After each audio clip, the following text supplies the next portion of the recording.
IM dari Jepang. Emangnya ada? Ada nih bro. Kenalin. Ini tuh namanya Tago Studio Takasaki T302. Penasaran kayak apa? Let's go.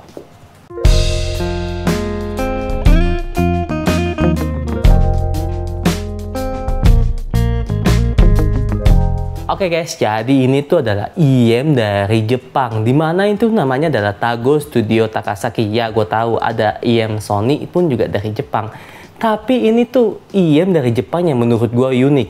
Yang pertama itu dari boxnya sendiri. Boxnya itu bener-bener, gue nggak tahu kenapa Jepang itu kayak simple banget ya kalau ngasih box ya. Kalian bisa lihat di sini sendiri kalau box-box yang di video-video gue sebelum itu kayak rame banget ya. Sedangkan kalau untuk si IM Tago Studio Takasaki ini tuh sederhana banget dengan tampilan tulisan Tago Studio Takasaki. Di samping sini T302 dan di sininya itu ya gua nggak tahu kenapa dicoret dan di bawahnya nggak ada apa-apa bro, sumpah. Dan untuk di dalam boxnya sendiri pun ya cuman tulisan begini doang dan ya nggak ada apa-apa lagi, paling cuman ear tips bawaan dari pas gua beli ya. Dan sudah cuman gitu doang kalau untuk packagingnya. Dan kita dapat kayak dapat casing untuk tempat taruh IM-nya sendiri. Kalau untuk packaging ya mungkin ya kan ini gue nggak tahu, gue akan kasih nilai mungkin ya 6/10 lah ya, karena benar-benar sangat-sangat sederhana dari sebuah IM yang menurut gue itu rada mahal ya. IM-nya ini sendiri tuh dihargai dengan harga 4 jutaan. Kalau sampai di sini mungkin ekspor segala macam, pajak bla bla bla, mungkin sampai sini tuh 5 juta. Dan menurut gue untuk IM seharga begitu tuh dengan packaging yang sangat sederhana, menurut gue rada gimana gitu ya. Ya gue tahu mungkin mereka menerapkan sistem apa sih biar bumi itu nggak cepat rusak gitu ya. Tapi gue nggak tahu kenapa, mungkin Jepang mempunyai caranya sendiri. Dan untuk boxnya ya standar, nggak ada apa-apa dengan ya kayak gini-gini doang. Dan di sini adalah IM-nya. Untuk IM-nya akan gue singkirin terlebih dahulu dan kita dapat kayak ear tips. Sebenarnya ini ear tips gue sih. Dan untuk ear tips bawaan itu seperti ini ya. Ini tuh kayak spin fit kalau menurut gua. Dia ear tips spin fit.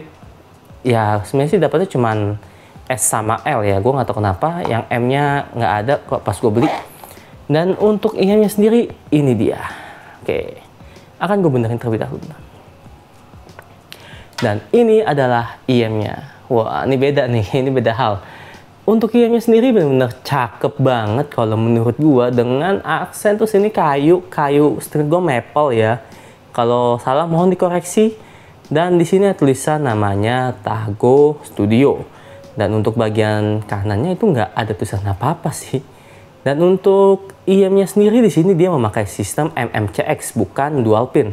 Dan untuk MMCX ini rada unik ya, dimana tuh dia ada housing atau rumahnya sendiri. Jadi nggak yang nonjol gitu, jadi kayak ada masuk ngejeblos gitu. Kalau kayak misalnya di sini tuh, jadi kayak ada ngejeblos gitu untuk bagian si MMCX-nya. Dan kabelnya itu jadi kayak gini nih, jadi kayak suatu nonjol dan kayak ada rumahnya sendiri nih. Kayak tonjolan ini tuh untuk ngunci si MMCX-nya. Mungkin membuat dia jadi lebih solid, jadi nggak gampang copot kayak gini. Dan juga gampang dicopot sih, karena benar-benar gampang banget saat kalau nyopot MMCX yang ini ya, cuman tinggal tekan aja tuh udah copot gitu, dibandingkan dengan MMCX yang lain mungkin terada susah. Jadi dia membuatnya itu dengan sistem yang seperti ini, dan untuk masangnya tuh gampang banget, tinggal tek, kalau udah bunyi tek gitu sudah kepasang, udah kokoh lagi gitu. Untuk IM-nya sendiri sini build-nya menurut gua rada bulky, rada tebal gitu untuk sebuah single dynamic driver.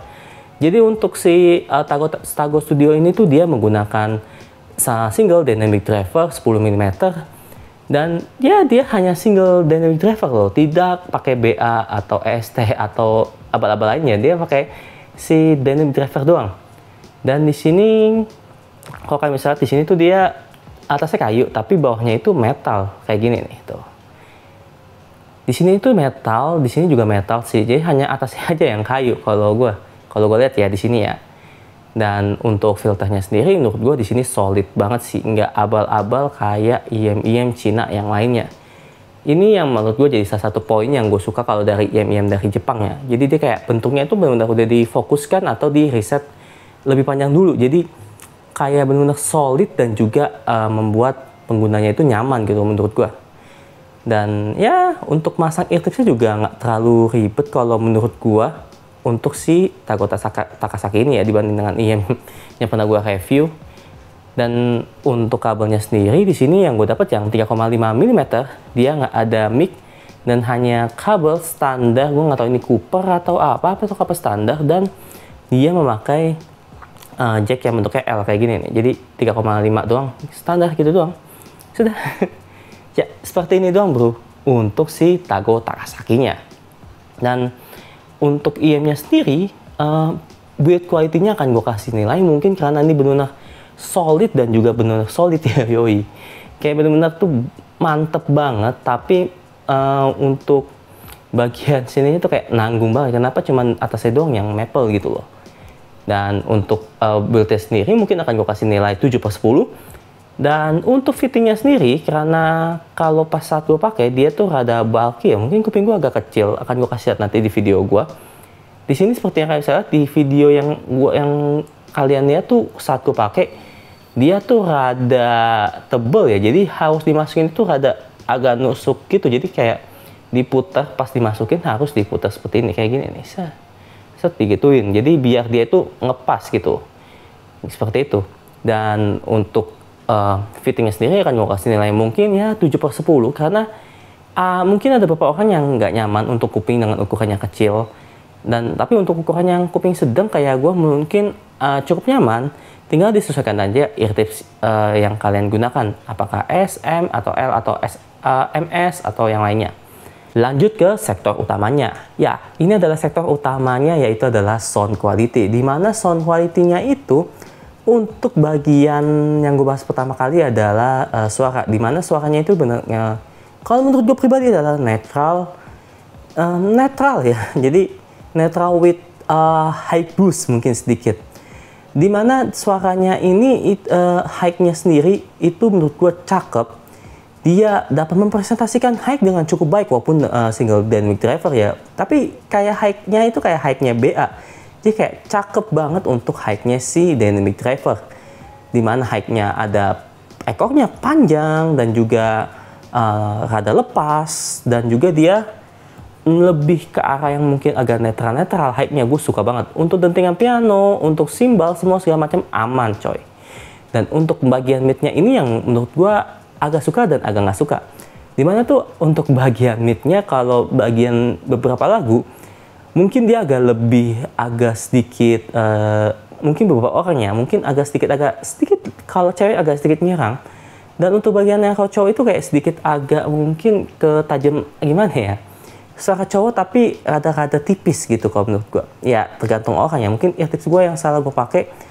Tapi ada juga beberapa lagu kalau gua pakai tuh suara lakinya itu laki beneran gitu, kayak nggak embel-embel dia dikurang-kurangin atau bagaimana. Mungkin itu pengaruh dari file musik gue atau dari eartips yang gue pakai. Dan untuk bagian low-nya sendiri, kalau menurut gue di sini low-nya itu istimewa. Jadi dia tuh punchy tapi nggak over atau boomy banget. Jadi kayak bukan bagian main ke sub bass ya, tapi dia bagian ke low yang dimana tuh low-nya itu nampol tapi juga nggak over. Untuk kayak misalnya kita tingkatan 1 dan sampai 5, mungkin ini bassnya mungkin ke tingkat 4 ya. Jadi nggak yang over banget, ataupun yang standar banget, ataupun yang pendek ya, di kayak segala macamnya. Dan untuk teknisnya sendiri menurut gue juga cakep. Untuk IM single dynamic driver dari Jepang ini menurut gue cukup cakep. Dimana dia dapat mempresentasikan lagu tuh dengan cukup baik. Walaupun ya ini walaupun single dynamic driver ya, ada beberapa mungkin kekurangan dari si single dynamic driver ini. Mungkin akan gue jelaskan di bagian belakangnya. Jadi nonton video ini sampai habis. Dan untuk bagian stagingnya yang gue suka juga di sini agak lega, dimana stagingnya itu lega tapi tidak ngambang. Jadi benar-benar memberikan kesan megah untuk beberapa lagu yang gue dengarkan. Dan ya, ini untuk impresi sound quality-nya. Untuk sound quality mungkin akan gue kasih nilai ya dari mid overall ya. Jadi gue akan memberikan semuanya. Overall untuk sound quality mungkin akan gue berikan nilai ya berapa ya? Kayak saya hitung sendiri ya nanti ya. Untuk bagian high-nya akan gue kasih nilai 8,5/10. Untuk bagian mid-nya itu mungkin aku kasih nilai 7,5/10. Untuk bagian low-nya akan gue kasih nilai 8/10, dan untuk bagian stagingnya akan gue kasih nilai 8,5/10, dan untuk bagian teknisnya akan gue kasih nilai ya 7,5/10 lah. Dan untuk IM dengan harga 5 juta ini tuh mungkin nggak ada kelemahannya. Kelemahannya adalah satu di fittingnya yang tadi gue sudah bilang. Untuk kelemahannya sendiri di sini dia menurut gue adalah layeringnya, dimana layeringnya ini tuh menurut gue kurang karena ya dia single dynamic driver, jadi kurang dapat mempresentasikan si instrumen lagu dengan cukup baik kalau menurut gua. Dan ya untuk IM ini sendiri apakah worth untuk yang kalian miliki? Menurut gua sangat-sangat worth, apalagi kalau kalian mendengar lagu yang mempunyai high ya. Jadi kalau kalian yang punya lagu yang kebanyakan high atau timbre yang benar-benar banyak dibutuhkan dengan baik, ini tuh IM yang menurut gua sangat-sangat kalian harus punyain sih. Di lain karena dia single dynamic driver dan juga bentuk yang cakep juga kalau menurut gua. Dan ini kelemahan fatalnya adalah satu. Di sini gua nggak berani ganti MMCX-nya ya. Karena MMCX-nya ini tuh ada kayak rumahnya sendiri. Jadi gua rada takut kalau misalnya gua pakai MMCX gua sendiri. Jadi kayak misalnya colok tapi nggak bisa lepas, wah itu ngeri banget. Jadi gue nggak pakai kabel lain, jadi gue bener kabel bawaan. Ya gue nggak tahu kenapa mereka ngebuat kayak gini. Ya Sony Z1R juga kayak gini sih jatuhnya. Mungkin mereka ingin memberikan yang terbaik, atau mungkin karena mereka mungkin pelit gitu ya. Jadi gue jual ginian tuh terpisah, jadi ada kabel tuh yang 4 juga khusus si Takasaki ini terpisah gitu. Jadi kalian tuh mau yang 35 apa 4 apa 2,5 tuh kabelnya tuh harus beli sendiri juga. Gila emang nih Jepang, gue bingung kayak Cina juga lama-lama. Dan mungkin itu aja menurut gue mengenai si IM Tago Takasaki ini. So kalau kalian suka dengan video ini jangan lupa untuk di like, comment, subscribe, dan see you next time. Bye bye.